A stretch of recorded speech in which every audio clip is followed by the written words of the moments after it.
Christmas sprinkler. Et l'autre conférence que tu as donnée il y a 2 ans, c'est super drôle. Lean, en gros. Tes noms sont tout le temps malades. Hein? C'est tout le temps... Ouais, ben c'est drôle comment le un suit l'autre, là, dans le sens où Lean, en gros, celui-là, je l'avais donné en 2016, mais... Quand tu dis Lean, tu parles de quoi? Le Lean Manufacturing? Lean Manufacturing, pas Lean Software Development de Mary Poppendieck? Oui, okay. Mais plus Lean Manufacturing. Mais l'idée, en fait, en 2016, c'était de comparer Lean et l'agilité. Mais vraiment, ça, c'était à une époque où j'étais loin de vraiment...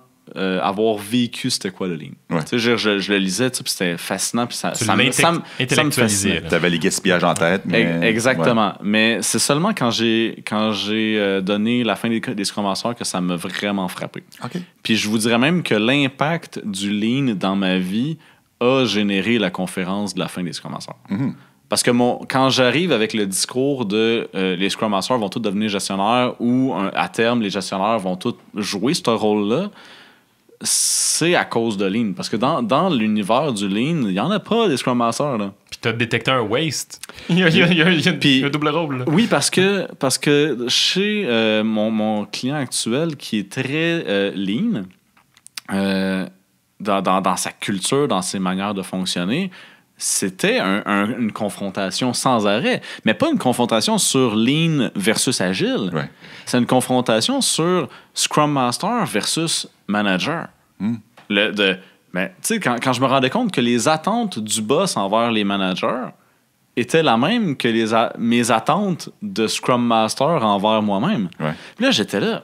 Mais on est-tu en train de faire la job en double? Mm-hmm. C'est là que ça m'a frappé. C'est pour ça que j'ai généré cette conférence-là, parce que j'étais en remise en question sur mais à quoi je sers, moi, dans l'univers du Lean, les attentes du gestionnaire, c'est justement de supporter les gens, de leur enlever les roadblocks, de s'assurer que ça roule tout seul puis qu'ils suivent leur processus. Puis le Lean, là, très, très, très orienté processus. Ouais. Donc, Scrum, c'est un cadre comme un autre, là, mais dans l'éducation du process, le Lean, il le renforce beaucoup, puis même mettre les gens au premier plan. Donc, très, très, très fort. Fait que c'est là que je l'ai vécu. Puis c'est pour ça que j'ai donné cette conférence-là. Quand j'ai donné la conférence de Lean, en gros, c'était vraiment un comparatif pour juste dire c'est la même affaire. Tu sais, puis un peu donner de l'historique sur le pourquoi du comment. Mais ouais, je donne un peu l'histoire du Lean. Je donne un peu l'histoire de l'agilité. Mm-hmm. Je compare... tu sais, comme on se rappelle de l'agilité, c'est manifeste agile, c'est dans le domaine des TI, ouais. T'as 4 valeurs, t'as 12 principes. Mais le Lean, là, moi, je me suis plus inspiré des principes de management de Toyota Way, ouais. Où est-ce que, tu sais, t'as les 4 piliers, là, les 4 P, puis t'as 14 principes de gestion. Okay. Puis, à quelque part... Tu les regardes, là, puis il y a des choses qui se rejoignent. Il y a des choses qui se recoupent énormément. Puis, la partie principale, c'est évidemment la culture, que c'est un énorme changement de culture. Il y en a un que, dans les deux cas, c'est né d'industries spécifiques. Ça a été difficile de mettre en place dans ces industries-là, dans ces niches-là. Tout ce qui était management... était au centre de ça. Donc, le changement de culture, si les gestionnaires ne changent pas ou que ce n'est pas supporté, ça n'arrivera pas si les gens ne changent pas et qu'ils ne s'y mettent pas.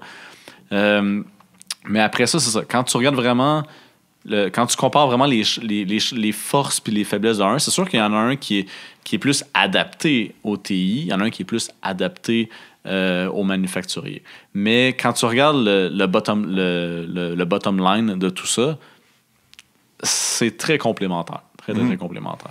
Dans les formations que je donne, l'image que j'affiche toujours, c'est que tu as de l'agilité, mais la fondation, c'est Lean.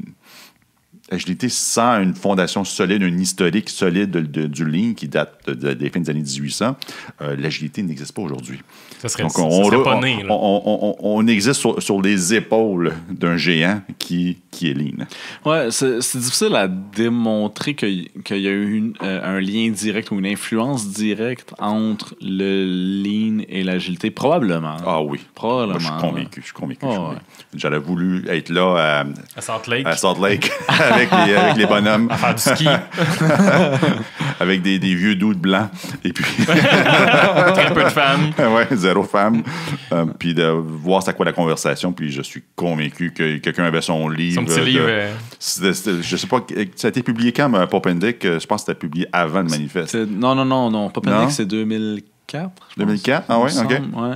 Je suis convaincu qu'il y avait un livre. Quelqu'un avait un livre de Lean à quelque part là-dedans. Puis on va s'inspirer de ça. Probablement. On construit toujours sur nos ancêtres, nos antennes. En fait, les concepts Agile, c'était au niveau, c'était valeurs des principes, mais les concepts, on les étudiait à l'université. Qualité totale, zéro waste, et ainsi de suite, les cercles de qualité. Quand j'ai vu apparaître le manifeste Agile, j'ai fait... Initialement, j'ai dit, mais le site web est cucu. C'est vraiment dégueulasse. Puis j'ai dit, OK, d'accord. Mais j'avais aucune idée que ça pourrait prendre autant de place dans la vie des organisations et dans ma vie à moi, personnellement aussi. Mais pour vrai, moi, ça a été une belle expérience dans ma vie de vivre le Lean. Oui.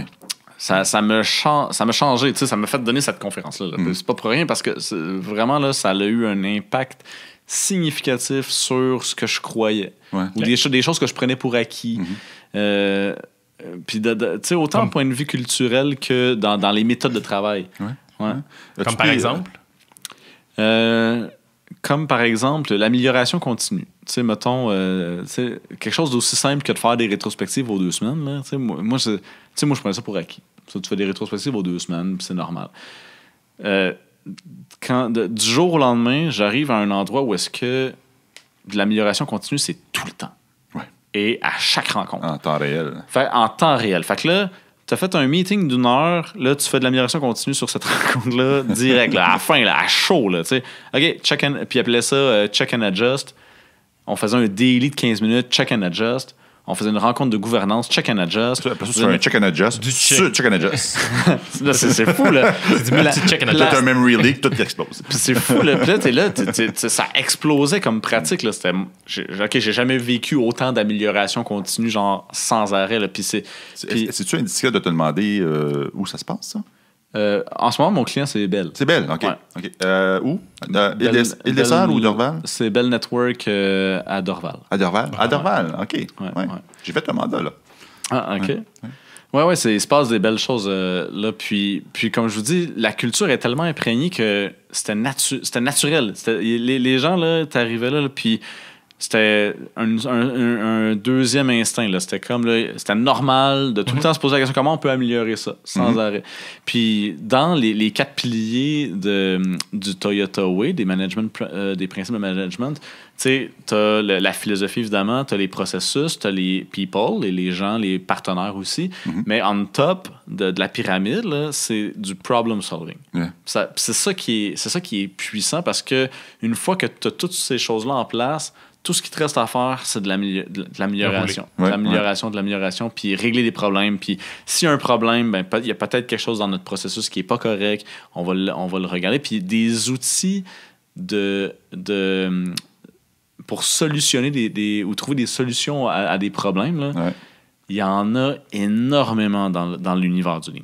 Il y a beaucoup d'outils qui tournent autour de ça, comme des Kaizen, des kata, puis même mettons là, les flux tirés puis les Kanban qu'ils mettent en place visent à aider à rendre visibles les problèmes. Tout est construit, on dirait, pour ça. La section opinion. Ça, c'est comme un disclaimer caché, Eric. Oui, mais j'imagine que tu n'as pas étudié le sujet, fait qu'on va y aller en mode opinion. À un certain moment donné, les manufacturiers américains de voitures se moquaient de Toyota sur leur façon de faire. En fait, c'est un Américain qui a introduit Lean chez Toyota. Puis ensuite, une fois qu'ils ont vu le succès de Toyota et le déclin des manufacturiers américains, ils ont voulu adopter Lean, mais ils ont eu un échec. tout de même, selon toi. Pourquoi? Ben parce qu'il copiait les outils, puis il copiait pas le mode de gestion. Ouais. Tout simplement. Ouais. Mettons, tu achètes la méga machine, tu mets ton tapis roulant exactement comme Toyota a fait. Ouais. Tu répètes les mêmes gestes, tu as les mêmes tableaux indicateurs, tu as tout pareil. On fait du cargo cult. Ouais. C'est installer l'agilité. Là. Ouais. J'ai mettre la disquette. Ben oui, j'ai acheté la boîte, je l'ai mis là, puis je m'attends à ce que ça marche. C'est exactement ça. Mais moi, en tant qu'individu, en tant que gestionnaire, j'ai pas changé. Je suis encore en command and control. C'est le même. C'est pour ça que reste la même. Ouais, la culture reste la même. Puis c'est pour ça qu'un autre livre intéressant à lire, Book Club, là, c'est quoi? Ça fait, c'était ma dernière question tantôt. Quels sont les livres que tu recommandes? On la garde pour la fin. Vas-y. Okay. Quel livre que tu parles? En fait, le livre, c'est Freedom from Command and Control. OK. Ouais. OK. Donc, ça explique beaucoup le mode directif, puis donner des ordres, puis dire aux gens qu'est-ce qu'ils doivent faire, puis comment sortir de ce pattern-là, puis quel genre de problématique que ça crée, en fait. Ouais. Freedom from Command and Control? Ouais, exactement. Tu viens-tu de l'auteur par hasard? Non, malheureusement. Mais faisons la liste. Toyota Way. Ouais, Toyota Way. Lean Software Development, Popendick, ouais. Mais je l'ai pas beaucoup utilisé dans mon Lean en gros. J'ai vraiment plus utilisé de Toyota Way. Ouais, c'est comme une lecture à faire. Là. C'est nécessaire. Si vous êtes dans le développement logiciel, lisez ça. C'est une bible. Freedom from Command and Control. Ouais. What else? Ben, le Scrum Guide. Une petite 13 pages. 13 pages, ouais. On the side, là. Non, c'est ça. Mais puis moi, la comparaison que j'ai faite, je l'ai faite entre le Manifeste Agile et de Toyota Way sur les principes de management. Puis la force de Lean, parce que tu sais, les deux ils ont leur contexte. Puis pour moi, l'agilité a émergé d'un besoin d'empirisme puis d'un besoin d'adresser la complexité. Ouais. Fait que puis les TI, ils baignaient là-dedans. Là. C'était comme là, en fait, ils se noyaient là-dedans. Là, on va le dire. Là. Mais dans les années 90, là, c'était ça. Il y avait des bons gestionnaires de projet, puis il y avait des bons managers, puis il y avait des bons. Il y en avait certains bons. Ah, ok. Pauvre Mathieu, moi j'ai une volée. J'en ai croisé des personnes qui jouaient ce rôle-là à gauche, à droite, là, qui arrivaient. Ouais, moi aussi, qui s'appelait Francis. Il y a toujours eu dans le monde des bonnes personnes que tu as croisées dans ta vie. Toi, tu es une bonne personne. Puis peu importe où tu vas travailler dans ta vie, tu vas toujours être une bonne personne. Exact. Puis, fait que l'agilité, là, on est dans un contexte où on essayait d'avoir des projets prévisibles avec des timelines très précis, les activités définies d'avance, mais dans un contexte où c'était abstrait, intangible, avec des technologies qui changeaient. À chaque semaine, tu avais une nouvelle bébelle qui sortait. Fait que personne ne maîtrisait rien là-dedans ou devait apprendre ces affaires-là. Puis, les gens pensaient que c'était comme le free-for-all, que je peux changer la couverture, le toit de ma maison, je peux changer l'infrastructure, je peux changer tout ce que je veux quand je veux parce que c'est de l'informatique. Puis de l'informatique, c'est pas concret. Ouais. Fait qu'on il y avait vraiment de ces idées préconçues-là qui a amené ce besoin-là d'adresser le changement, d'où l'agilité, d'où Agile Montréal, qui est une des valeurs fondamentales de dire s'adapter à des changements. Puis quand on parle d'agilité en entreprise, c'est ça que les gens ils veulent, en fait, au final. Ils veulent juste être capables de changer facilement. Puis une grande... Oui, t'as un bon point. Ils veulent pas de l'agilité. Non. Ils veulent être capables de changer facilement. En fait, moi, c'est pour ça que l'agilité, pour ceux que c'est galvaudé et qui n'aiment plus ça, ce mot-là, moi, à ce temps, je dis flexibilité. C'est exactement ça que j'avais en tête. C'est Flexible Montreal, où un jour, là, on se rebrandera. Le FM. Oui, là, on va avoir des Flex Masters. Agile, ça veut dire que tu fais un backflip. Flex, c'est juste tu fais la split. Où que je peux me certifier? Bon, on va te partir ça. Take my money, please. On va partir il y a un brand, là. Un flexible guide. Un autre primaire, on savait même pas. C'est clair. Mais c'est pour ça que, tu sais, ça revient toujours, ça va toujours revenir à ça quand les gens s'intéressent à l'agilité. Ils veulent la flexibilité. Je veux, en tant que dirigeant d'entreprise, la journée où est-ce que je dis, hey, j'aimerais ça qu'on fasse ça. On tourne à gauche. J'ai changé d'idée, peu importe. Là. Make it happen. Ça va prendre 3 ans ou 5 ans. Ou quoi? C'est comme c'est pas normal. En plus, le monde change de plus en plus vite. On s'inspecte et adapte continuellement. Ben oui. Il n'y a pas de fin. Ouais, puis c'est pour ça que l'agilité, ça a émergé ça. Puis les valeurs puis les principes sont... je vous dirais, ils supportent et soutiennent fortement ce besoin-là. Puis ça, j'y crois fondamentalement. Alors que le Lean, quand tu regardes les principes fondateurs, puis les principes de gestion, c'est très orienté sur le besoin du Lean. Puis à la base, la raison pour laquelle ça a été créé, c'était vraiment pour éliminer le gaspillage. Ça a toujours été ça. Mm-hmm. Puis ça a été le premier principe. Là. C'est comme, je veux une manière d'éliminer le waste. Je veux pas... Là, faut que tu nommes l'essai de gaspillage par contre. Ah là, il y en a... Ah ouais. Mais les bugs, motion, transport, inventory, t'as les process, puis je pense qu'il m'en manque... Process, ça me dit rien, je connais pas. Ouais. Ben ouais, il y en a 7. Ben c'est du extra process ou du... Du extra processing, yes. Ouais, yes, exact. Yes. Mais... ouais. Puis, fait que du gaspillage, j'en voyais partout, puis il en a fait son principe fondateur. Puis c'était ça le but. Puis l'autre chose aussi qu'ils ont énormément mis de l'avant dans l'univers du Lean, c'est de mettre le client en avant-plan. Puis ça, pour vrai, là, même en agile, je sais qu'on... C'est le premier principe. En agilité, on va beaucoup plus dire livrer de la valeur. Ça, on l'entend souvent. Livrer de la valeur. Premier principe, c'est satisfy the customer with early delivery value. Ouais. Satisfaire le client, ça, on est d'accord. Ouais, satisfaire le client. Ouais. Sauf que on l'entend pas souvent. Moi, c'est ça que je trouve dommage. Si ça arrive, c'est dommage, oui. Oui, c'est dommage. Je l'entends pas aussi souvent que... Ça émerge quand même de plus en plus en entreprise. Il me semble qu'on l'entend. Ben, j'entends plus livrer de la valeur. Tu sais, mettons, les product owners... Moi, les product owners que je parle souvent, là, c'est faut livrer de la valeur. Ils sont pas tant dans un mindset...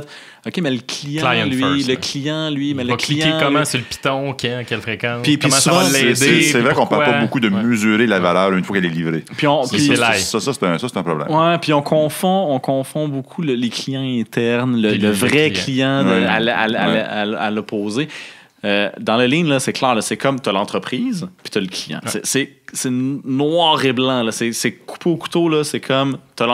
Puis, mettons, tu prends un organigramme. Là, peu importe l'organigramme, là, le client est par-dessus. C'est crystal clear. Ouais. C'est dit là, comme ça. Là. C'est verbalisé puis c'est fort par rapport à ça. Ouais, mon sentiment en agilité, c'est l'individu qui fait le travail est au centre, d'abord et avant tout. Ouais. Avant le client. Ouais. Le focus est peut-être un peu différent par rapport à la ligne dans l'agilité. Puis la manière que je pense que ça s'est matérialisé, le fait de le mettre aussi important que ça, c'est que dans le principe d'éliminer le gaspillage, ils utilisent beaucoup le client. Parce que eux, ce qu'ils disent, c'est le client, il paye pourquoi? Puis quand tu regardes, mettons, à partir du moment où il fait sa demande, jusqu'à temps que ça lui soit remis entre les mains, ça a passé à travers combien d'étapes, ça a généré combien de travail, ça a mobilisé combien de gens, ça lui a pris combien de temps, puis après ça, il l'a reçu, puis là, ça lui a coûté X.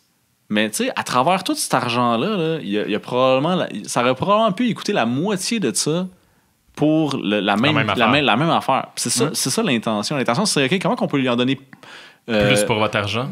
Plus pour son argent, exactement. Ce que j'ai appris il n'y a pas longtemps, ça s'appelle du Efficiency Innovation.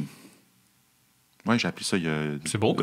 Dernier enregistrement que j'ai fait, on a parlé d'innovation avec du Disruptive Innovation, du Sustaining Innovation et du Efficiency Innovation, où le but est de réduire les coûts de production qui, par contre, résultent à des pertes d'emploi. Ça peut arriver. Et tout le reste. Ouais. C'est le côté plus sombre de l'efficience et de l'efficacité. C'est pour ça que ils vont souvent mettre le client au début puis à la fin d'un value stream mapping où tu dis OK, le client il fait sa demande, le client est à l'autre bout, là, what's in between. Ouais. Mais puis là, on le rend visible, puis là c'est une manière d'aller chercher ce gaspillage-là. Après ça, tu as les autres principes qui ont émergé, mais le domaine du manufacturier qui est très dans la répétition, des automatismes, toujours la même chose que mettons, mon livrable est souvent similaire ou c'est souvent des chaînes de montage. Là. Fait que les principes sont autour de ça. Ils vont, c'est adapté à ce monde-là du manufacturier, mais il y a plein de choses là-dedans qui peuvent bénéficier des TI. Selon toi, quels sont les gaspillages qui sont pas juste acceptables, mais nécessaires? Comme par exemple, un des gaspillages, c'est le task switching. Aller aux toilettes, c'est une forme de task switching. tout à fait acceptable. C'est un peu nécessaire c'est aussi. C'est même nécessaire un petit peu. Si t'as besoin, t'as besoin. Hein? Mais sur des sujets plus sérieux, je pose la question aux deux. Selon vous, quels seraient les types de gaspillage qui sont soit acceptables, on les accepte, puis s'il lui faut ça, ou vraiment, en fait, c'est nécessaire. On dirait que mon premier réflexe, c'est... Puis là, on peut négocier si c'est une forme de gaspillage ou pas, mais toutes les remises en question sur le process comme tel ou les boucles de rétroaction, à quelque part, sont nécessaires. Je veux dire, si on veut pouvoir s'améliorer, il faut qu'on accepte qu'on va gaspiller un petit peu ce temps-là, qu'on n'est pas en train de travailler sur la production de ce que le client a demandé jusqu'au moment où on y livre. Là. Absolument. Ce serait mon premier réflexe. Moi, je le dire, no job à nous autres. Ouais. S'inscrivent un peu là-dedans. C'est du gaspillage nécessaire. Ouais, exactement. Exactement. Tout ce qui est... Moi, je génère de la valeur, désolé. La job de gestionnaire, à quelque part, c'est du gaspillage. Mais le but, c'est de le limiter au minimum, là, le gaspillage, parce que c'est incontournable. C'est sûr que tu en as du gaspillage dans toutes les entreprises. Puis il faut juste mesurer la quantité, puis c'est quoi qui est le minimum que tu as besoin ou que tu es obligé. Oui, en fait, c'est la précaution que je donne aux gens quand je donne des formations axées plus sur le lean, surtout le volet gaspillage sur le lean. S'il vous plaît, sortez pas de la salle en disant gaspillage partout. Là. C'est counterproductive. Il y a un bouclier qui va se lever devant toi et tu ne pourras plus rien changer. Puis peut-être que même, c'est peut-être même pas un vrai gaspillage, et c'est peut-être un gaspillage tout à fait essentiel. Nous sommes des humains. On a besoin de parler de la partie de hockey d'hier soir un petit peu. Oh, ouais. Et c'est le fait qu'on a développé une relation humaine entre nous deux qu'on va mieux performer par la suite. On va être plus confortable à avoir des conflits ensemble pour sortir l'espèce de solution, la perle qui va sortir par la suite. Donc, il y a un facteur humain. Moi, c'est là le gaspillage qui est nécessaire. C'est pas nécessairement lié au set gaspillage de ligne, mais c'est un gaspillage de parler de la game de hockey d'hier soir. C'est une forme de task switching. Là. Je veux dire, c'est une forme, oui. Dans ce sens-là, je suis au bureau, je suis en train de travailler, j'ai un collègue qui arrive et il me dit « Hey, il fait pas beau un matin, on embarque un peu, on jase la game de hockey. » Ça dure 15 minutes. Je viens de faire un context switching. Il va falloir que je me replonge dans mon travail après. Pendant ces 15 minutes-là, techniquement, j'ai rien fait, mais effectivement, j'ai établi un lien avec lui, j'ai bandé avec lui, puis la prochaine fois qu'il va m'envoyer promener, je vais être capable de... Donc, imagine Julie qui arrive derrière vous et dit « Hey! Vous êtes en gaspillage, t'es à switching, arrêtez de faire ça. » Mais là, tu viens de tuer l'humanité de l'organisation. Cette relation, effectivement. Là, il va falloir que tu mettes en place d'autres formes de gaspillage pour faire des team building puis d'autres patentes au-dessus de ça pour compenser parce que t'as cassé.